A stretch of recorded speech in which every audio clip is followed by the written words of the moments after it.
Mapagpalang gabi po sa ating lahat, mga kapatid, at we welcome, nakalimutan kong pangalan ng isa, yung isa si Gerson, yung isa si Hoverix. Tama ba? Naalala ko din, Hoverix. Kasi tiningnan ko pa doon dahil nung sinabi niya, parang hindi ko siya makatch up. Kasi unique yung pangalan niya, no? Mamaya kwentuhan mo kami kung saan galing yung pangalan mo. Hoverich. Yan. Welcome po kayo dito sa church.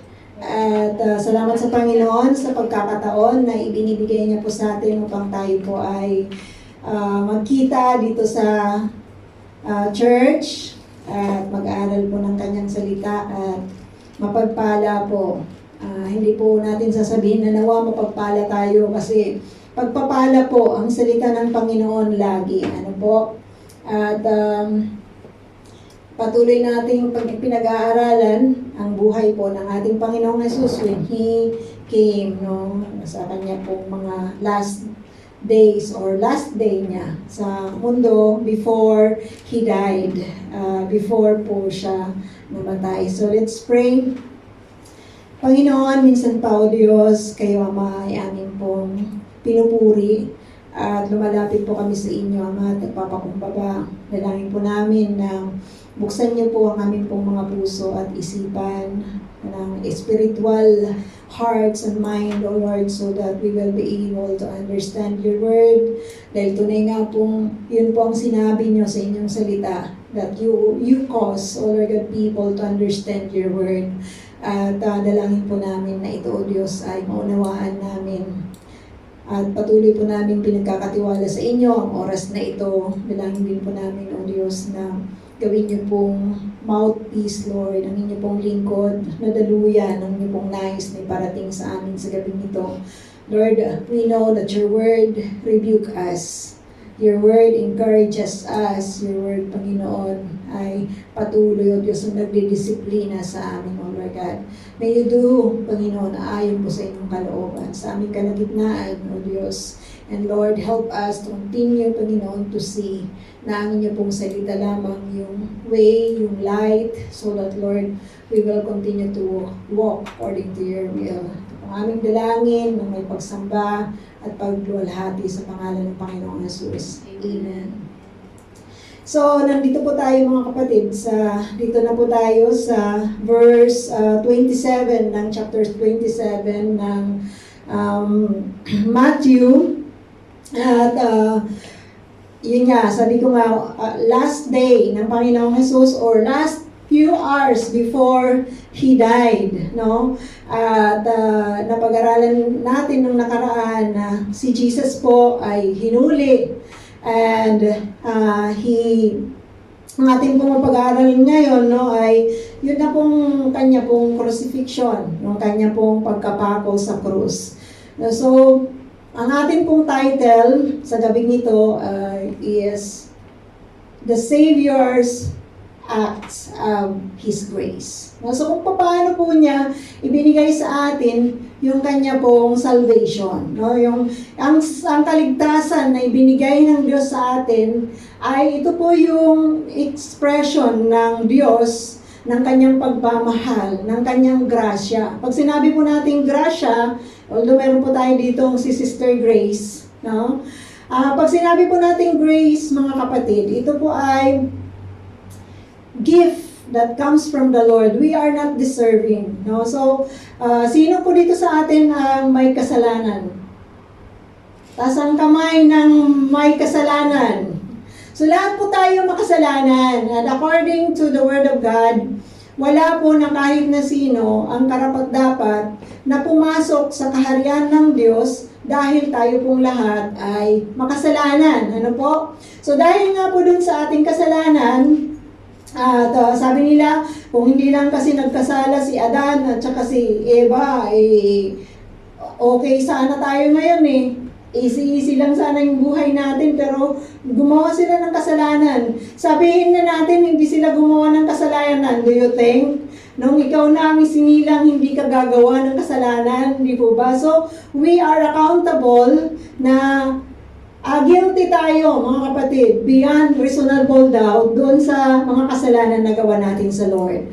So, sabi ng Bible, pag tayo po ay makasalanan, wala pong pwedeng makapasok sa kaharian ng langit pag ang tao po ay may kasalanan. Since we admit that we are sinners, ibig sabihin, bawat isa sa atin ay hindi karapat-dapat sa kaharian ng langit. So, ano pong ginawa ng Ama so that we will be able to be reconciled to the Father, kasi yung standard ng God ay mataas. So, ano po yung ginawa niya? He gave His Son. No? Ipinadala niya yung kanyang anak. Sabi ng libro ng Galatians, sa proper time, ipinadala niya ang kanyang anak sa lupa. He was born through the law, by the law, sa pamamagitan ng isang babae, para tayo na mga under the law, nagkasala under the law, tayo po ay maligtas. So kung ang Bible, maliwanag po ang Bible, mga kapatid, na kung ang buhay po ang inutang mo, buhay din ang kabayaran. So tooth for tooth, no, hindi po yun nagbago. Hindi yun nagbago sa Diyos. Hindi yan.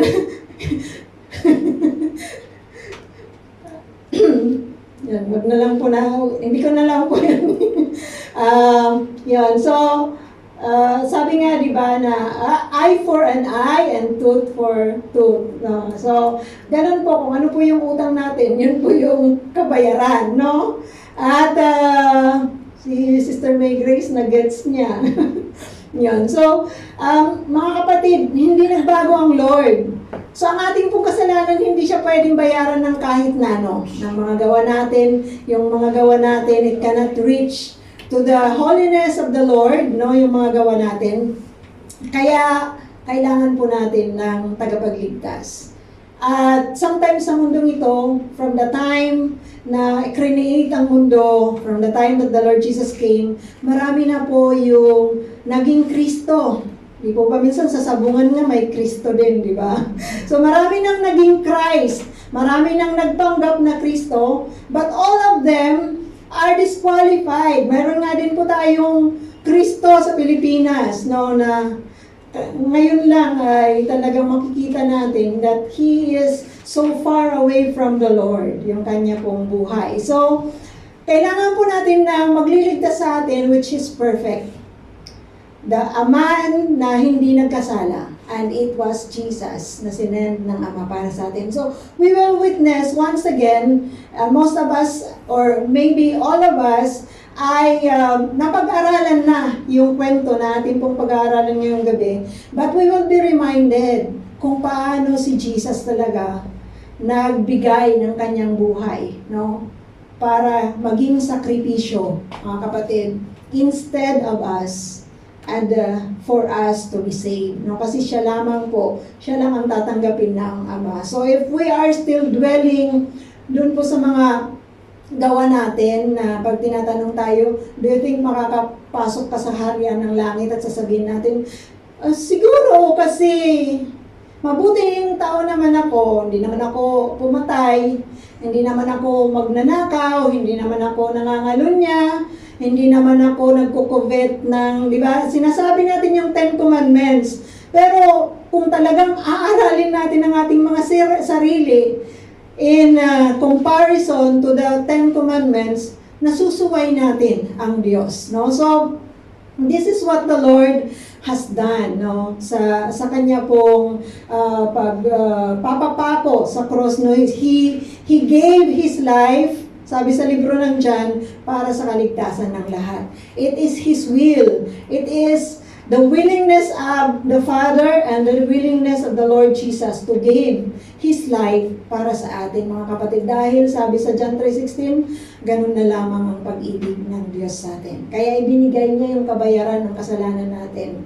No? Pero sabi doon, whoever believe, hindi yun automatic kung sino lang yung mananampalataya. Kung sino yung magpapabayad ng utang niya ng kasalanan sa kalangitan, sila po yung maliligtas. So we will enter po dito sa verse 27 ng chapter 27.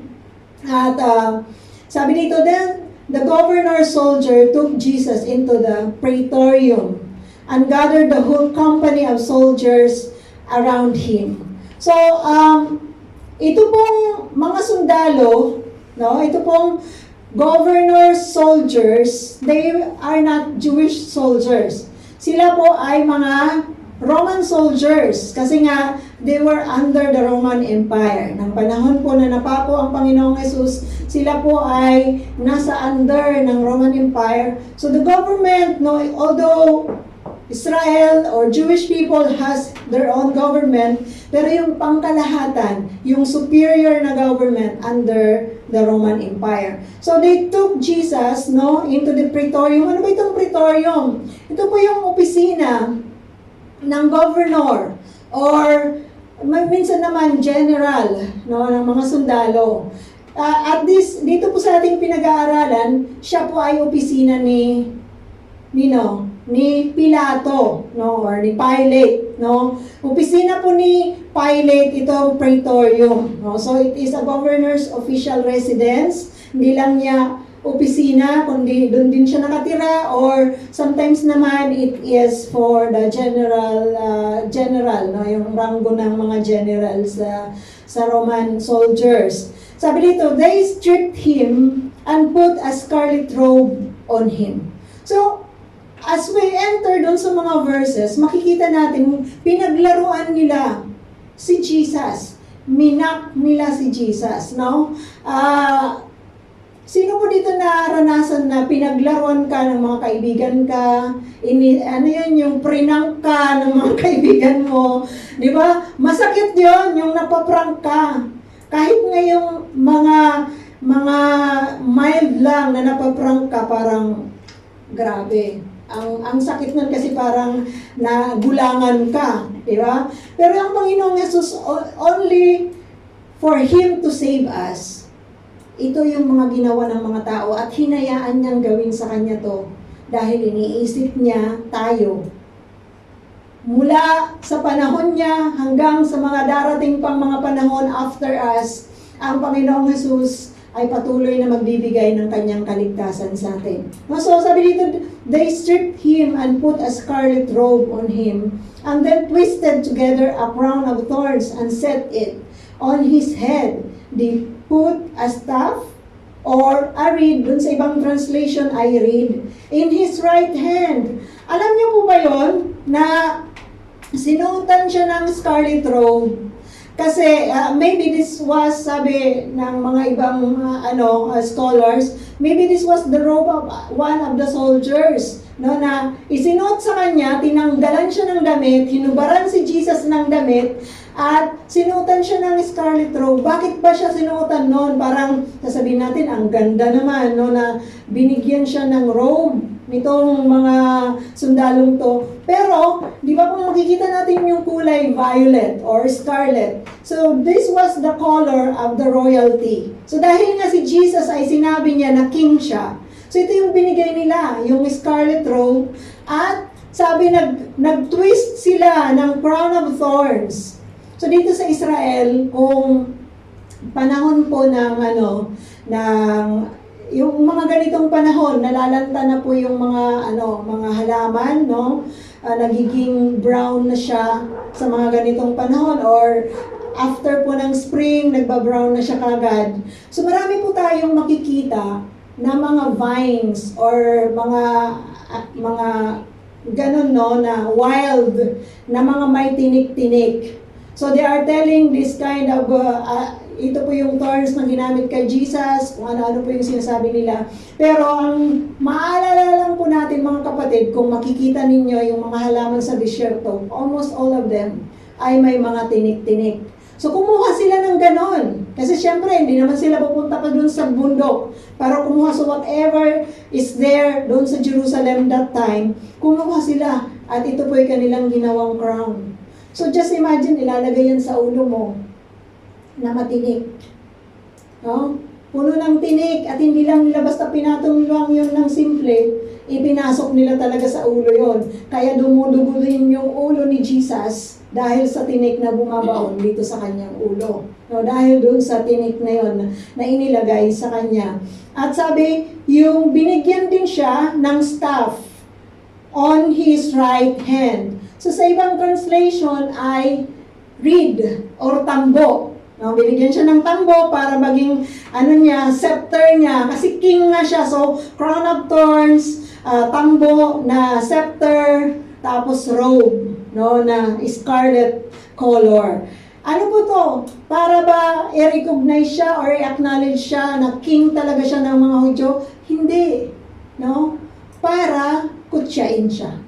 Kutyain siya at sabi dito, then they knelt in front of him and mocked him. Hail, King of the Jews, they said. They spit on him and took the staff and struck him on the head again and again. Grabe, no? Alam niyo yun, kahit lang yung duraan ka. I experienced this, mga kapatid, nung nasa Pilipinas pa ako, bago lang akong nagtatrabaho sa Pilipinas. Siyempre, di ba, pag late ka na, parang nagpapanik ka na, tapos hindi mo na nakikita yung mga nakakasalubong mo. So, may nakasalubong akong may problema sa pag-iisip. Malapit na ako, nagtatrabaho ako nun sa isitan. Malapit na ako sa isitan, ilang hakbang na lang papasok na ako, may nakasalubong akong may problema sa pag-iisip. Dinuraan ba naman ako? Alam nyo yun, yung alam mong may problema sa pag-iisip yun, pero yung maduraan ka, ay talagang nakakababa ng, hindi mo alam kung saan ka pupunta, di ba? Buti kung yung dumura sa'yo, may matinong pag-iisip kasi baka nag-toothbrush yun. Pero alam nyo yun, it's so humiliating na maduraan. Ang Panginoong Jesus, hindi lang yun ang ginawa sa kanya. Pinaglaruan siya, niluhod-luhuran siya kunyari, hinampas-hampas pa siya. Alam niyo, hindi niya sinabat, tama na, kasi pwede naman, sabi niya kay Peter, hindi mo na ako kailangan ipagtanggol, I can call angels, no, legions of angels, para patayin silang lahat. Alam niyo po ba kung gaano kadami ang napapatay ng isang angel? Madami. According to the book of doon po sa libro ng Elijah, sa kwento po ni Elisha, no, sa libro ng Kings, ay sinabi po yon, no, ni Elisha na ito pong isang angel ay papatay ng maraming soldier. No? So ganun kadami yung kaya niyang patayin ng isa pong angel. You see, Jesus, He can call many angels. Dahil nga siya po yung King of Kings and the Lord of Lords. At sabi dito, after they had mocked him, they took off the robe and put his own clothes on him. Then they led him away to crucify him. So before pa si Jesus na crucify, talagang dami na niyang na-experience ng mga kapatid. Ang dami ng pasakit. Imagine niyo sa mga oras na to, hindi pa siya natutulog. Hindi pa siya natutulog, no? Ano pong ginawa nila? Nag-celebrate po sila ng Passover. After nun, pumunta po sila sa Gethsemane, nanalangin sila. Tapos hinuli na siya, no? Siya po ay dinala sa lugar po sa palasyo ng high priest, dinala kay Pilato, dinala kay King Herod, kung saan-saan po siya dinala. Tapos ito na yung ginawa sa kanya ng mga sundalo, no? Pinaglaruan na siya. At sabi dito, as they were going out, verse 32, they met a man from Cyrene. So, saan po ba yung Cyrene? It is in Libya. No? Isa po siyang taga-Libya na Hudyo, na ang pangalan niya, sabi dito, is Simon. So, si Simon, sabi dito, and they forced him to carry the cross. So, probably si Simon that time ay nandun to celebrate the Pesach. Nandun siya, no? Para celebrate ang Pesach, at alam natin na nagtatagal po sila doon. At sabi dito, they came to a place called Golgotha. So it was not the willingness of Simon to carry the cross. O, pumunta po siya, kineri po niya ang cross dahil pinilit siya ng mga sundalo, ng mga Romano. So, kasi bakit nga ba mga kapatid ayaw niya na i-carry yung cross? Kasi nga po, di po ba, kung si Jesus ay ni-humiliate na siya, ang pag-carry ng cross ay isang bagay na pwede kang mapagkamalan, ikaw yung may kasalanan. At alam niyo po ba, yung crucifixion or yung pagkapako sa cross, ito po ay binibigay na kaparusahan hindi sa mga Romans. Ibinibigay siya doon sa isang sa mga slaves na nagkasala ng todo, no? Or di kaya yung mga may capital offense, yung pinakamalalang mga kasalanan, no? Yun ang ibinibigay na kaparusahan. At alam niyo po ba kung ilang kilo, no, yung cross na kinikerry na para pagpakuan, papasanin mo na, tapos pagpapakuan mo, no? So pagpapakuan para sa'yo. So sabi sa Bible, it is from 13 to 18 kilos. Na, kung titingnan natin, ay wala pang isang sakong bigas, di po ba? Pero i-carry mo yon. At nakapunta na po ba kayo sa Jerusalem? Nakapunta na po tayo doon. Pag maulan sa Jerusalem, kagaya ng time kung kailan si Jesus ay napako, it was winter, spring, magi-spring na, no? Madulas yung mga daanan doon. Hindi po yun nagbago. Almost hindi siya nagbago yung mga daanan, madulas yung mga bato doon. So for a man to carry this, na hindi pa siya natulog, na hindi pa siya kumain, at pinaglaruan na siya, isang malaking challenge sa kanya. At para kay Simon, na pinilit nito pong mga sundalo para i-carry yung cross na yon, talagang ayaw niya din. O kasi mapapagkamalan siya, may kasalanan ba si Simon? Ano bang ginawa ni Simon? Bakit ganon? Na parang ipapako siya, no? Tapos, from that point, doon sa loob mismo ng city ng Jerusalem, up to the place na tinatawag po na Golgotha, malayo-layo din po ang lalakarin. No? Malayo-layo din po ang lalakarin, mga kapatid. At ito po ay nilakad ni Jesus, dala-dala yung cross niya. No? Kasi not all the way from the time na nakita nila si Simon na yung nagdala. Siyempre, pang ano lang yun si Simon, pang sandali lang. Sabi dito, there they offered Jesus wine to drink mixed with gall, but after tasting it, he refused to drink it. So ito pong iniinom na to, sabi nila, doon sa mga ipinapako, ito po ay pinapainom nila para mabawasan yung sakit. Pero ano po ito? Ito po ay tubig na hinaluan ng vinegar or ng maasim, ng myrrh, no? Maasim siya. So kung ikaw ay nauuhaw na at papainumin ka pa ng maasim, mas lalo kang uuhawin. So ito yung kanilang binigay sa Panginoong Jesus. Nakikita po natin, mga kapatid, bakit kailangan magsakripisyo ni Jesus? Saan ba si Jesus nakatira? Who is Jesus? He is the Prince of heaven and earth. He is the King of kings. He is the Creator of all the earth. Siya ang may-ari ng mga tao na yon, na humahamak sa Kanya. Siya ang may-ari ng mga buhay na yon, pero hindi siya umimik. Sabi sa Isaiah 53, hindi siya umimik kahit anong gawin sa Kanya. Bakit? Kasi iniisip niya ang pagliligtas niya sa atin. Kailangan niyang kumpletuhin ang Kanya pong sakripisyo for the sake of our salvation. So malaki yung binigay na kabayaran ng ating Panginoong Jesus. He is not deserving na, mga kapatid, na makaranas ng kahit na konting humiliation at mga painful na sacrifice na ito, no? Pero ito po ay ginawa niya for us. At sabi dito, verse 35, when they had crucified him, they divided up his clothes by casting lots, and sitting down, they kept watch over him there.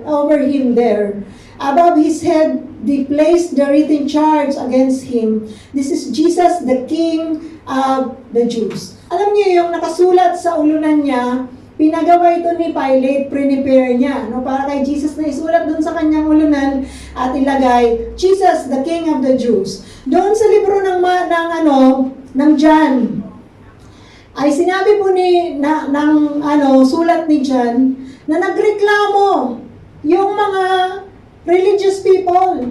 Bakit niyo po isusulat yun at ilalagay dyan na Jesus the King of the Jews? Dapat po ang ilagay niyo dyan si Jesus na nag-claim na siya ang hari ng mga Hudyo. I-correct niyo po yan. Sabi ni Pilate, what is written is written. Kasi si Pilate, di ba, nakukonsensya siya sa ginagawa niya. Kaya nga, before he gave Jesus to the people of Israel or to the Jewish people, ano pong ginawa niya? Sabi niya, wala akong pananagutan dyan, nagugas siya ng kamay niya. No, pero yung kanyang sinulat para kay Jesus, it was his testimony na yung kanya pong nakita sa Panginoong Jesus. No, kasi sabi niya kay Jesus, bakit hindi mo ipagtanggol ang sarili mo? Don't you know that I have the power to save you? Sabi mag-reason out ka lang, sabi ni Pilato. Pero hindi umimik si Jesus. Don't you think Pilate has the power to save? Hindi alam ni Pilate na siya pala ang nangangailangan ng tagapagligtas na yon. At ang ginagawa ni Jesus na hindi pagsagot ay pagbibigay ng opportunity to fulfill the sacrifice for the people and for him to have that salvation. No? It was for Pilate, pero hindi po niya yun nakuha nga because siya po ay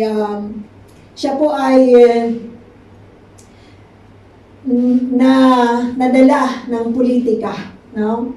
Mahirap kasi pag namumulitika, no? Mahirap pong manindigan.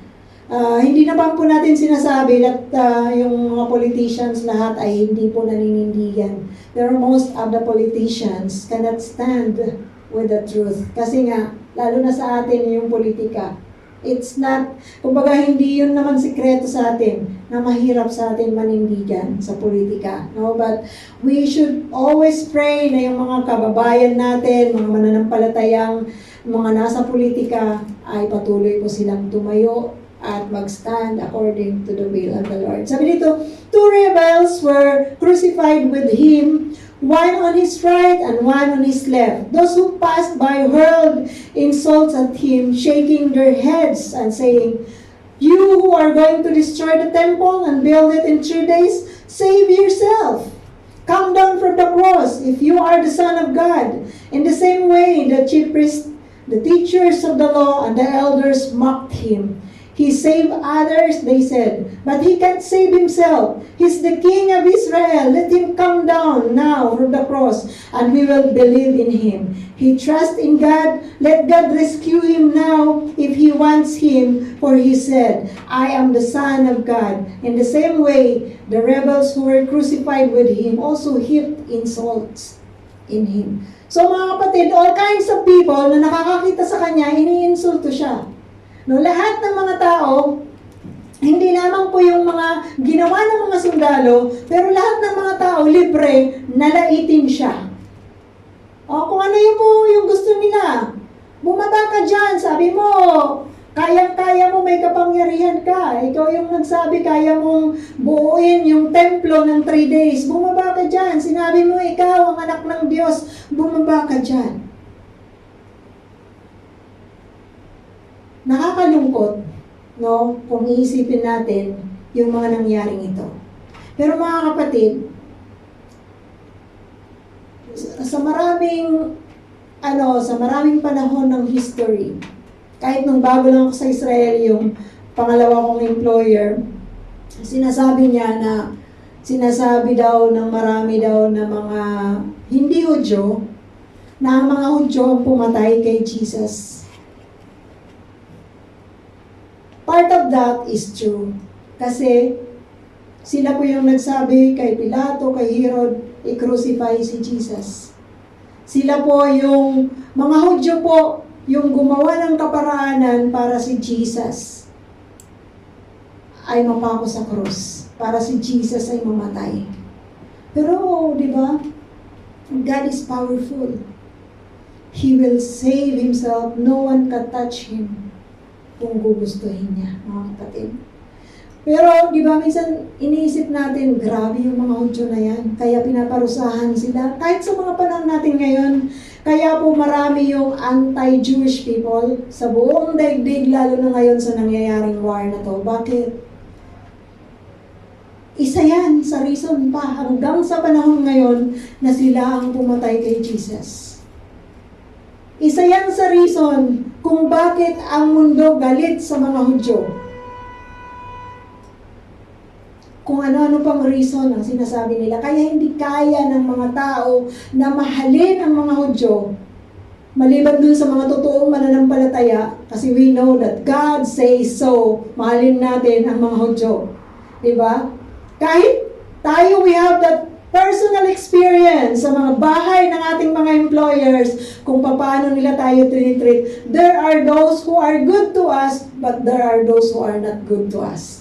Pero, higit sa lahat mga kapatid, bilang isang mananampalataya, bilang niligtas ni Kristo, we should always remind ourselves kung iyong sinabi ng Diyos, mahalin niyo ang mga Hudyo. Ang parusa para sa kanila, ang Diyos po ang magbibigay. Alam natin na walang nakakaligtas sa Diyos. So, ang Lord ang hahatol sa kanila, kagaya natin hahatulan tayo ng Diyos. Pero mga kapatid, di po ba? Sinisisi natin sila lahat. At minsan pinu-question natin bakit sila pa yung pinapaboran ng Diyos. Hindi naman sila mababait. Kung tutusin niya sa Israel, mas marami yung hindi kumikilala kay Kristo kaysa sa kumikilala kay Jesus. Di ba? Marami. Marami ang nagre-rebuke kay Jesus kaysa dun sa kumikilala sa Kanya. Kunti yung mga mananampalataya dito po sa Israel. Kunti yung mga Jewish people na mga mananampalataya. Pero tandaan natin mga kapatid, we have a big part kung bakit si Jesus ay napako sa cross. Kagaya nga ng tinanong natin kanina una, yung tinanong po natin kung may kasalanan ba tayo. May kasalanan tayo, di ba? So, we have that big part why Jesus was crucified. Why Jesus was killed by the Romans. No? Kung bakit siya namatay sa krus. We have that big part, mga kapatid. Guilty tayo kasi namatay si Jesus para po sa atin. No? Hindi po ba kayo ginigina? Okay lang po ba kayo? Okay lang kayo. Yan. So, hindi po si Jesus umimik. No, mga kapatid, kahit minamak siya ng mga taong dumadaan, kahit anong klaseng tao yon, minamak siya, pero hindi siya umiimik. At kine-question yung pagtitiwala niya sa Father, hindi siya umimik. Sinabihan siya na akala ba namin anak ka ng Diyos, no? Pero hindi siya umimik. Pati yung mga nakapako sa krus na dalawa. Di ba dun sa libro ng Luke, nag-uusap talaga sila. Sabi ng isa, wag mong iniinsulto siya kasi tayo lang yung mamatay kasi mga makasalanan talaga tayo. Sabi ng isa, hindi. Dapat kung talagang siya ay tagapagligtas, iligtas niya tayo dito. Bumaba tayong 3 dito. Sabi ng isa, wag kang maingay. So sa kanilang discussion, yung isa ay naligtas dahil sinabi niya, Jesus, alalahanin mo ako pagka ikaw ay naghari na sa iyong paraiso. Alam niyo yun mga kapatid, whatever sin you have. Sa tingin mo, kung sa tingin mo hindi ka kayang iligtas ng Diyos dahil sa dami-dami, baga susun yung kasalanan mo, doble-doble, ilang doble ang taas sa'yo ng kasalanan mo. At kung gaano ka dumi yung sarili mo. Pero ito lang, sinasabi ng Diyos no, na tayo po ay mapapatawad niya for as long as we come to Him and acknowledge the Lord Jesus as our Lord and personal Savior. So ang lahat ng ito na ginagawa ng mga mga Israelitang to, no, yung mga nakakakita sa kanya, ito po ay nakasulat sa propesiya. Sabi sa Psalms 22 verse 16 to 18. Sabi dito, dogs surround me. A pack of villains encircles me. They pierce my hands and my feet. All my bones are on display. People stare and gloat over me. They divide my clothes among them and cast lots for my garments. So hindi nila alam na pinofulfill pala nila yung prophecy. No, dun sa kanilang pag-aalipusta, pagmamak kay Jesus, they were fulfilling the prophecy as to what is written many years ago before the Lord Jesus was crucified. Mga kapatid, gusto niyo ng proof na si Jesus talaga ang tagapagligtas? Isa yun sa proof. Psalms 22. Kasi according to what is written dun sa Psalms 22, nangyari sa Panginoong Jesus. It was written for the Savior na magpako-crucify sa cross. No? Pati yung paghahati-hati ng mga soldiers ng kanyang damit, nakasulat. Kaya mga kapatid, Jesus is the true Messiah. Wala nang iba. Huwag po tayong magtiwala sa iba. Sabi ni Jesus, I am the way, the truth, and the life. No one comes to the Father except through me. Verse 45, sabi dito, from noon until 3 in the afternoon, darkness came over all the land.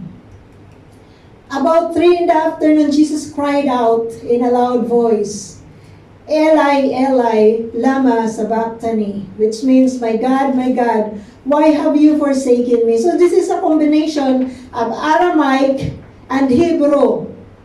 Lama, alam natin yun, di ba? Yung Eli, alam din natin. Alam niyo po ba yung Eli? Sabihin niyo, yung kaibigan ko yun, si Eli. Eli means my God. Kasi El is Elohim and Lai, di ba, yung pagka sasabihin mo my, Eli. Eli, my God, lama sabachthani, which means, my God, why have you forsaken me? When some of those standing there heard this, they said, he's calling Elijah. Immediately one of them ran and got a sponge. He filled it with wine vinegar, put it on a staff, and offered it to Jesus to drink. The rest said, now leave him alone. Let's see if Elijah comes to save him. Bakit nga ba sinasabi nila, tinatawag niya si Elijah? Bakit pa nila sinasabi yun? Kasi, according to their tradition, mga kapatid, kaya sinasabi nila na si Elijah, yung tinatawag ni Jesus, kasi pala, if you are, kung ikaw po ay isang mahinang tao, or isang innocent na tao, no? So, si Elijah daw ay pupunta para ipagtanggol ka. Kung inosente ka.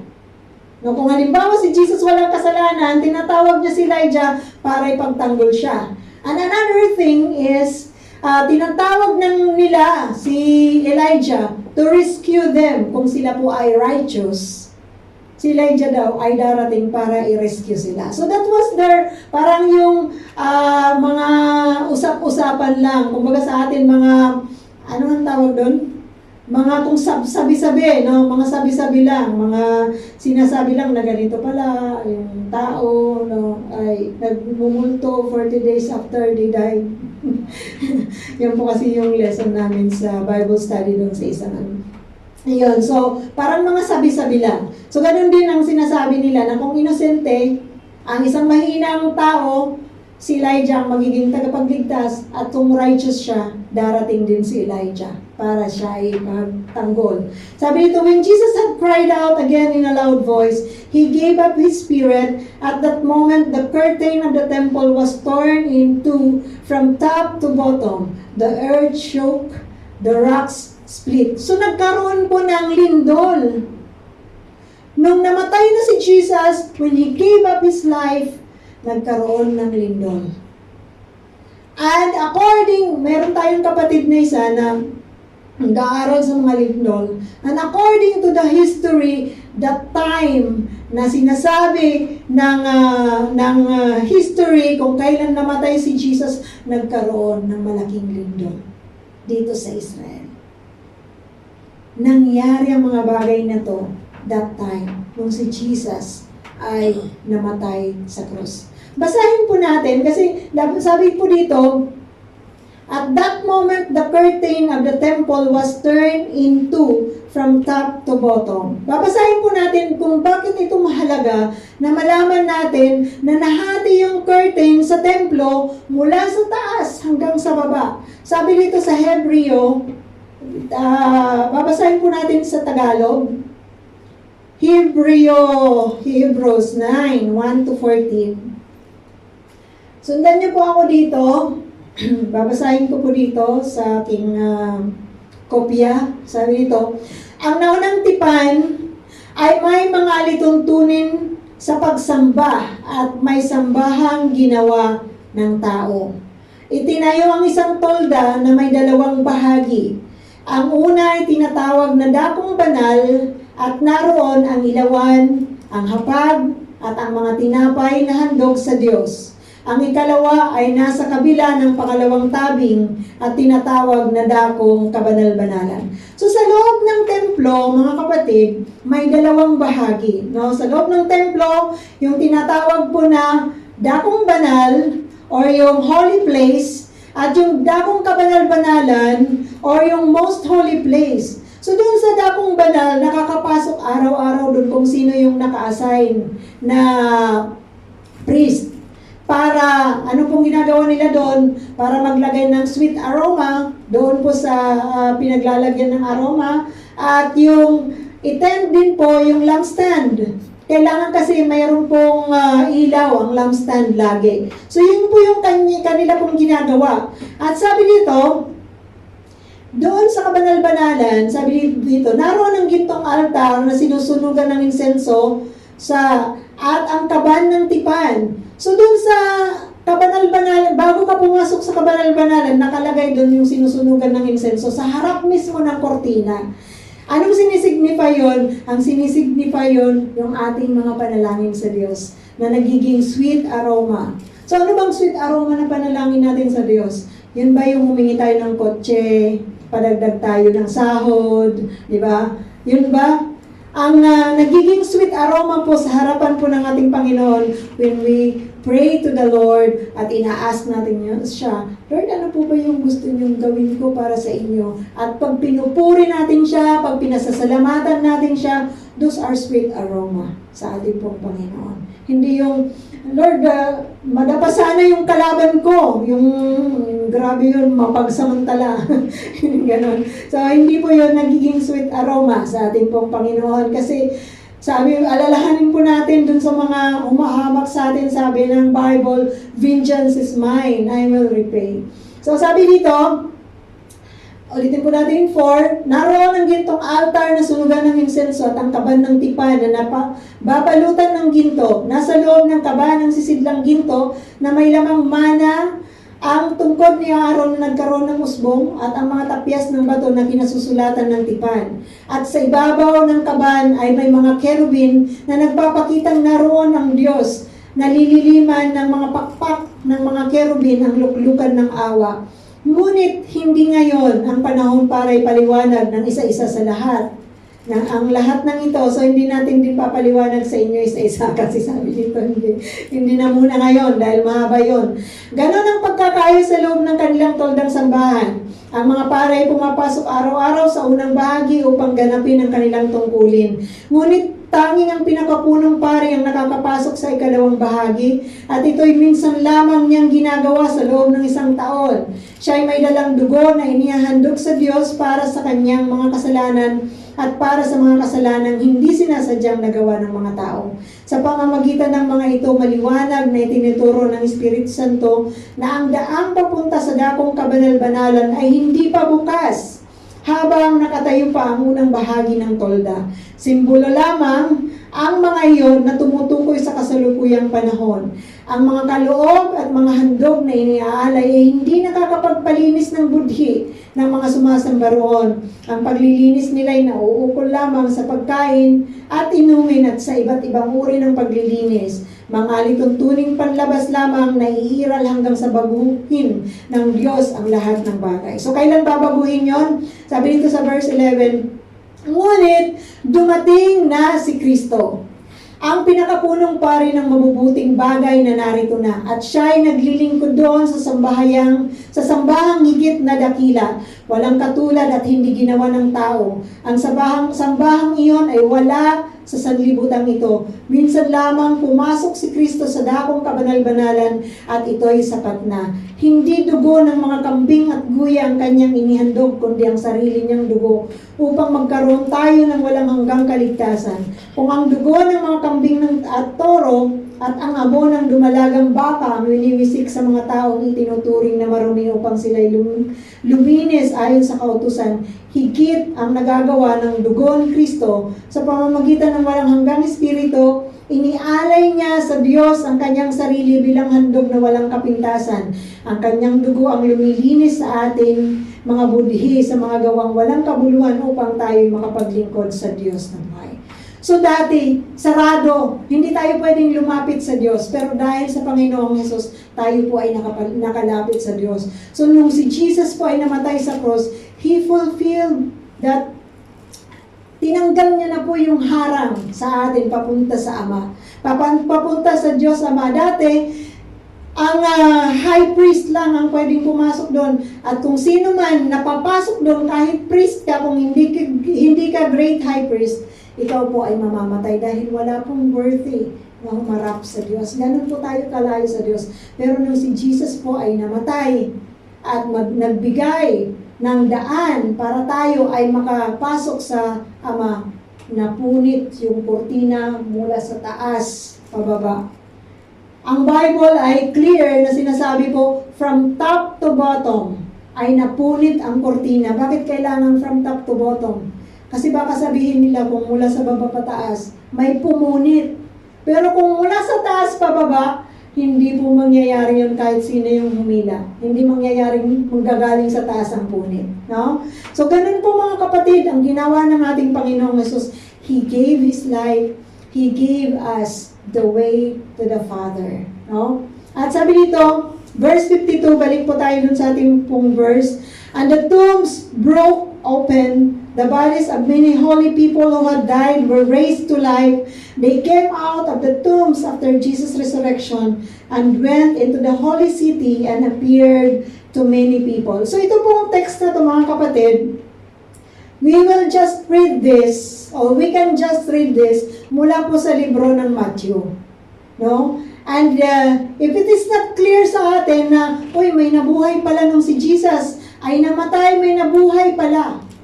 Literally, nabuhay sila at pumunta sila sa city at nakita sila ng mga tao. So, it was not proven by other, yung pong gospel ni Mark, ni Luke, at ni John. Hindi po nila sinulat yon. Dito lamang po natin nila sinulat. Pero alam niyo mga kapatid, ang kamatayan ng Panginoong Hesus ay ang pagbibigay sa atin ng buhay. So, ito lang yung maalala natin. Kung ito po ay nakita na witness ni Matthew, kaya niya po sinulat ito, tanong po natin sa Lord, kung bakit hindi sinulat ni John, ni Mark, ni Luke, no? Or ni Pablo sa kanya pong libro na sinulat po. No? Sabi dito, when the centurion, those with him who were guarding Jesus saw the earthquake and all that had happened, they were terrified and exclaimed, surely He was the Son of God. So nung si Jesus po ay napako, mayroon pong isang centurion doon, binanggit dito. So ang isang centurion ay, siya po ay commander ng ilan? 100 na soldiers. So kung nandun itong centurion, probably 100 soldiers were there na nagbabantay at ang iba doon, hinamak si Jesus. No, nandun sila at na-witness nila. Pero yung centurion na to, na-recognize niya si Jesus at sinabi na talagang siya ang anak ng Diyos. At sabi dito, many women were there watching from a distance. They had followed Jesus from Galilee to care for His needs.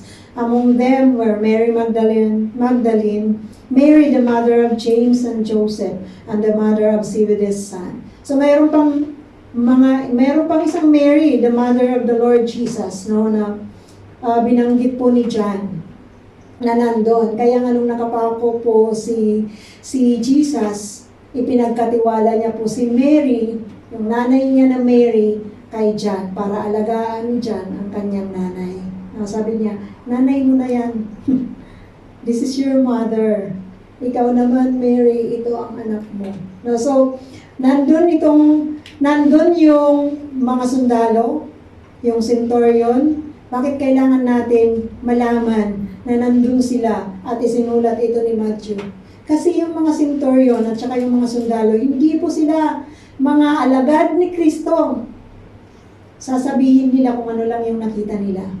No? Pero, kung ang nakalagay lamang po dito sa ating pinag-aaralan ay ito lamang pong mga Mary, itong mga babaeng ito, pwede pong sabihin ng iba na ang Bible na to ay niluto. Niluto, no? Yung parang ginawa-gawa lang. Kasi mga taga-Galilea lang ang nandun, which are the followers of the Lord Jesus. Mga kapatid, napakahalaga na nakita ng maraming saksi na si Jesus ay namatay sa krus. Sa susunod po nating pag-aaralan, makikita po natin na napakahalaga din na makita si Jesus ng maraming saksi na buhay siyang magmuli. Bakit? Kasi ang ating Savior, hindi makukumpleto ang ating pong kaligtasan kung si Jesus po ay namatay lamang at hindi nabuhay.